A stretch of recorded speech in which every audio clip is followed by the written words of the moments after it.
Hi everyone, I'm Raghul Murali, your perfect guide. So இன்றைக்கி நம்ம எந்த வீடியோ பற்றி டிஸ்கஸ் பண்ண போகிறோன்னா நம்ம தம்ப்நெயிலே பார்த்தா மாதிரி ஆர்ஆர்பி கிளர்க் ப்ரிலிம்ஸ்க்கான குவான்ட் ஸ்ட்ராட்டஜி பற்றி தான் இந்த வீடியோவில் நம்ம டிஸ்கஸ் பண்ண போகிறோம். எப்படி அந்த குவான்ட் செக்ஷனில் 40க்கு 40 எடுக்கிறதுன்ற பற்றி தான் இன்றைக்கி நம்ம டிஸ்கஸ் பண்ண போகிறோம். ஸோ ஃபர்ஸ்ட் திங், நீங்கள் மைண்டுக்கு எல்லாருமே கேட்குற கேள்வி இது தான், சார் கண்டிப்பாக 40 போட முடியுமா? இது குவான்ட் செக்ஷன் ஆச்சு. நான் ஒரே ஒரு விஷயம் தான் சொல்லுவேன், ஆர்ஆர்பி கிளர்க் எக்ஸாமினேஷன்றது இருக்கிறதுலே ரொம்ப ஈஸியான எக்ஸாமினேஷன் தான் ஆர்ஆர்பி கிளர்க் லெவல் எக்ஸாமினேஷன் தான். ஸோ ஈஸியாக உங்களால் 40க்கு 40 ஈஸியாக போட முடியும். அண்ட் அதுக்கு ஒரு சக்ஸஸ்ஃபுல் எக்ஸாம்பிளாக நானே இருக்கேன். நான் லாஸ்ட் டைம் 39 போட்டேன் அவுட் ஆஃப் 40க்கு. ஸோ கண்டிப்பாக என்னால் பண்ண முடிஞ்சுன்னா உங்களாலையும் முடியும். ஸோ அதை பற்றி தான் இன்றைக்கி நம்ம பேச போகிறோம். ஸோ ஃபர்ஸ்ட் இந்த மைண்ட் செட்டை மாற்றுங்க, எப்படி நம்மளால் போட முடியுன்றது. கண்டிப்பாக முடியும். முடிஞ்சதுனால தான் இன்றைக்கி கட் ஆஃப் எல்லாமே 70, 71, 72 இருக்குது. அப்போ எல்லாராலையும் போட முடிஞ்சிருக்கு, அப்போ கண்டிப்பாக உங்களாலையும் போட முடியும். ஸோ ஃபர்ஸ்ட் திங், என்ன மாதிரி கொஸ்டின்ஸ்லாம் ஆர்ஆர்பி கிளர்க் ப்ரிலிம்ஸ் குவான்ட்ஸில் கேட்குறாங்க நம்ம பார்ப்போம். மொத்தம் 40 கொஸ்டின்ஸ் இருக்குது. அந்த 40 கொஸ்டின்ஸ் என்னென்ன இருக்குன்னு பார்த்தீங்கன்னா, simplification or approximation, DI, quadratic, missing number or wrong number and word problems. So இந்த 5 டாப்பிக்லேருந்து தான் இந்த 40 கொஸ்டின்ஸ் வரப்போகுது. ஸோ அப்போ எப்படி இந்த கொஸ்டின் டிவைட் ஆகுது இந்த 5 டாப்பிக்லன்னு பார்த்தீங்கன்னா, மேபி சிம்பிளிஃபிகேஷன் ஆர் அப்ராக்சிமேஷனில் ஒரு 12 to 15 கொஸ்டின்ஸ் வரலாம், குவாட்ராட்டிக்கில் ஒரு 5 கொஸ்டின்ஸ் வரலாம், ராங் நம்பர் ஆர் மிஸ்ஸிங் நம்பரில் ஒரு 5 கொஸ்டின்ஸ் வரலாம், அண்ட் டிஐயில் மேபி ஒரு செட்டில் 2 செட் கேட்கலாம். ஒரு செட்டில் 4 கொஸ்டின், இல்லை இன்னொரு செட்டில் 5 கொஸ்டின் 6 கொஸ்டின் வச்சு ஒரு செட்டில் 2 செட் வரலாம். அண்ட் ரிமைனிங் இருக்க 10 to 12 ப்ராப்ளம்ஸ் நம்ம வேர்ட் ப்ராப்ளம்லேருந்து கேட்கலாம். தட் இஸ் அரித்மெட்டிக் கொஸ்டின்ஸ் கேட்கலாம். ஸோ எப்படி இதை நம்ம அப்ரோச் பண்ணுறதுனா, 20 to 25 மினிட்ஸ் கண்டிப்பாக நீங்கள் எடுத்துக்கணும் இந்த செக்ஷனை 40 கொஸ்டின்ஸை கிளியர் பண்ணுறதுக்கு. 20 to 25 மினிட்ஸ் எடுத்துக்கோங்கன்னா, நான் உங்களோட ப்ரீவியஸ் வீடியோலேயே சொல்லியிருப்பேன். ஃபர்ஸ்ட் நீங்கள் என்ன அட்டன் பண்ணணும்னா ரீசனிங் அட்டன் பண்ணணும், அண்ட் அடுத்தது தான் குவான்ஸுக்கு வரணும். அப்போது குவான்ஸுக்கு வரும்போது இந்த 20 to 25 மினிட்ஸில் நம்ம என்ன பண்ணணும்னா அந்த 40 கொஸ்டின் அட்டன் பண்ணணும். ஃபர்ஸ்ட் நான் என்ன சொல்கிறேன்னா, சிம்பிளிஃபிகேஷன் ஆர் அப்ராக்சிமேஷன் அட்டன் பண்ணுங்கள், and quadratic, missing number or wrong number and DI. இந்த 4 செட்டையுமே நான் எவ்வளோ நேரத்தில் முடிக்க சொல்லுவேன்னா, maximum 15 minutes, minimum 10 minutes, 12 minutes or 14 minutes என்ன வேணால் இருக்கலாம். பட் மேக்ஸ் டு மேக்ஸ் 15 மினிட்ஸை நீங்கள் தாண்டக்கூடாது. அப்படி தாண்டலைனா மட்டும்தான் உங்களால் அரித்மெட்டிக்கில் சூப்பராக 10 மினிட்ஸ் உங்களுக்கு சூப்பரான டைம் இருக்கும். அந்த 10 மினிட்ஸில் நீங்கள் ஈஸியாக அந்த 10 to 12 அரித்மெட்டிக் ஈஸியாக சால்வ் பண்ண முடியும். அடுத்து சிம்பிளிஃபிகேஷன் ஆர் அப்ராக்சிமேஷன். இந்த 15 கொஸ்டின்ஸை நீங்கள் எப்படி சால்வ் பண்ணணுன்னா, டெய்லி பேசிஸில் இன்னிலேருந்து கேல்குலேட் பண்ணால் இன்னும் 45 டேஸ் இருக்குது. இந்த 45 டேஸும் டெய்லி பேசிஸில் ஒரு 50லேருந்து 75 சிம்பிளிஃபிகேஷன் ஆர் அப்ராக்சிமேஷன் நீங்கள் சால்வ் பண்ணணும். நீங்கள் கிட்டே கேட்கலாம், சார் ரொம்ப கஷ்டமாக இருக்குமே 50 கொஸ்டின்ஸில் எப்படி டெய்லி சால்வ் பண்ணுறது? ஒரே ஒரு விஷயம் தான் நான் சொல்லுவேன், 50 to 75 கொஸ்டின்ஸ் டெய்லி நீங்கள் சால்வ் பண்ணால் மட்டும்தான் எக்ஸாமில் உங்களுக்கு ரொம்ப ஈஸியாக இருக்கும். அண்ட் அந்த 50 to 75 கொஸ்டின்ஸ் டெய்லி சால்வ் பண்ணுறது மட்டும் இல்லாமல் அதுக்கு ஒரு ஸ்ட்ராட்டஜிக்கு சொல்ல போகிறேன். என்ன ஸ்ட்ராட்டஜினா, நிறைய பேர் அப்படியே கொஸ்டின்ஸ் எடுத்து சால்வ் பண்ணி போயிட்டு இருப்பாங்க. நல்ல ஒரு விஷயம் புரிஞ்சுக்கோங்க, உங்களோட இம்ப்ரூவ்மெண்ட்டை பார்க்கணும். நீங்கள் கொஸ்டின் சால்வ் பண்ணுறது இங்கே மேட்டர் இல்லை, உங்களோட இம்ப்ரூவ்மெண்ட் எந்த லெவலில் இருக்குது, எவ்வளோ பூஸ்ட் ஆகிருக்குன்றது தான் இன்றைக்கி நம்ம பார்க்க போகிறோம். ஃபர்ஸ்ட் விஷயம், நீங்கள் ஒரு சிம்பிளிஃபிகேஷனில் ஒரு 50 சம் இன்றைக்கி எடுக்கிறீங்கன்னா ஒரு டைம் நோட் பண்ணுங்கள். ஃபார் எக்ஸாம்பிள் 7 o'clock இந்த எக்ஸாமை நீங்கள் ஸ்டார்ட் பண்ணுறீங்க, 7 o'clock இந்த சிம்பிளிஃபிகேஷனை எடுக்கிறீங்கன்னா ஃபர்ஸ்ட் சம் நீங்கள் சால்வ் பண்ணும்போது டைமர் நோட் பண்ணுங்கள். அப்படி டைமர் இல்லைன்னா 7 o'clock நோட் பண்ணிக்கோங்க உங்களோட நோட்டில். அங்கேருந்து 50 கொஸ்டின் சால்வ் பண்ணுங்கள்.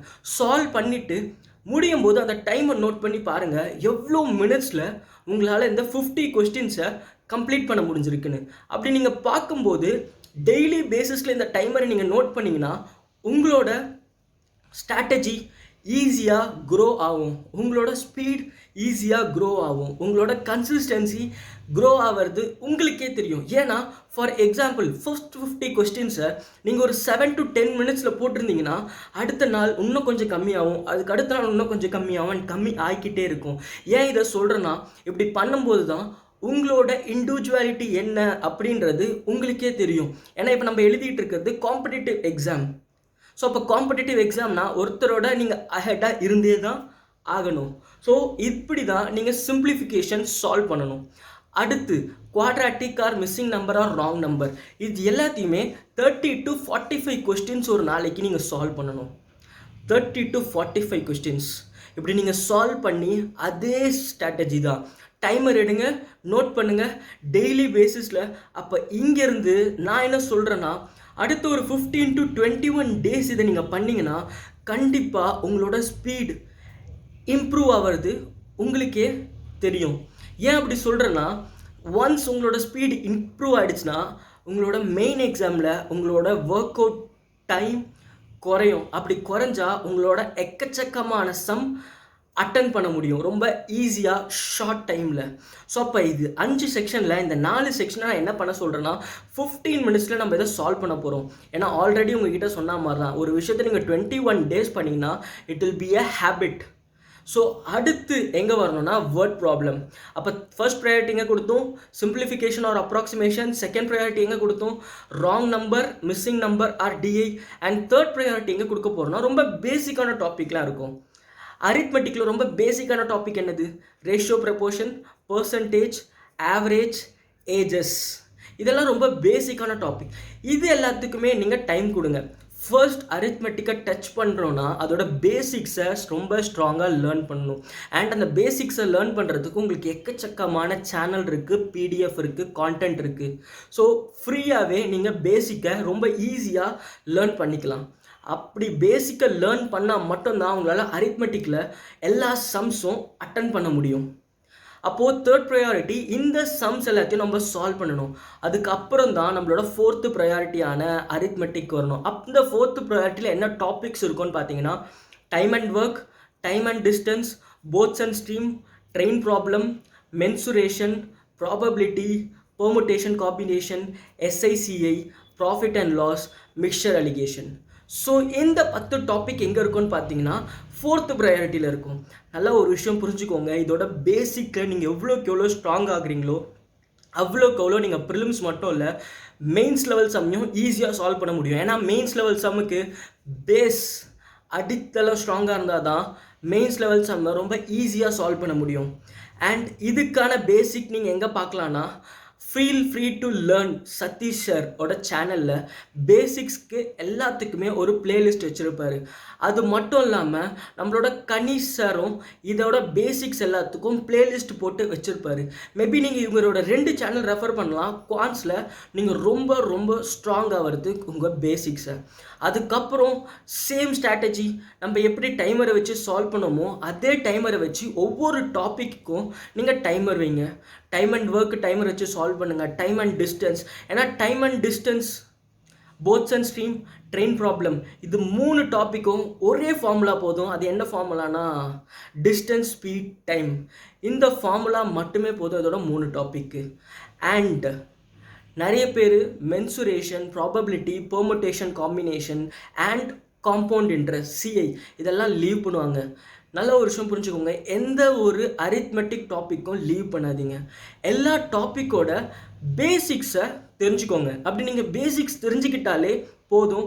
உங்களால் ஒரு சில சம்ஸ் உங்களுக்கு தெரிஞ்ச ப்ராப்ளமே சால்வ் பண்ண முடியலனா மேபி இந்த பேசிக்கை வச்சு உங்களால் ஈஸியாக சால்வ் பண்ண முடியும். ஸோ இதுதான் உங்களோட 4 ப்ரையாரிட்டியாக இருக்கணும் உங்களோட குவான்ஸ் செக்ஷனில். அப்படி இது பண்ணும்போது ஈஸியாக உங்களால் 20 to 25 மினிட்ஸில் இந்த 40 கொஸ்டின்ஸை ஈஸியாக கிராக் பண்ண முடியும்.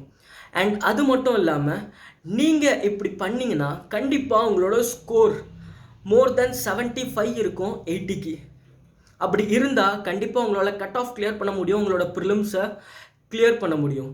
ஸோ இதுதான் குவான்ஸ் செக்ஷனுக்கான ஸ்ட்ராட்டஜி நம்ம ஆர்ஆர்பி பிஓ ஆர் கிளர்க்கை கிளியர் பண்ணுறதுக்கு. ஸோ உங்களுக்கு வேறு ஏதாச்சும் டவுட்ஸ் இல்லை queries இருந்தால் கண்டிப்பாக கமெண்ட் செக்ஷனில் கமெண்ட் பண்ணுங்கள். அண்ட் நம்ம டெலிகிராம் சேனலோட லிங்க் டிஸ்கிரிப்ஷனில் வைக்கிறேன். ஸோ இதுதான் இன்னைக்கு பற்றின video. And thank you all for வாட்சிங் this video. Signing off, your perfect guide, Raghul Murali. Bye bye.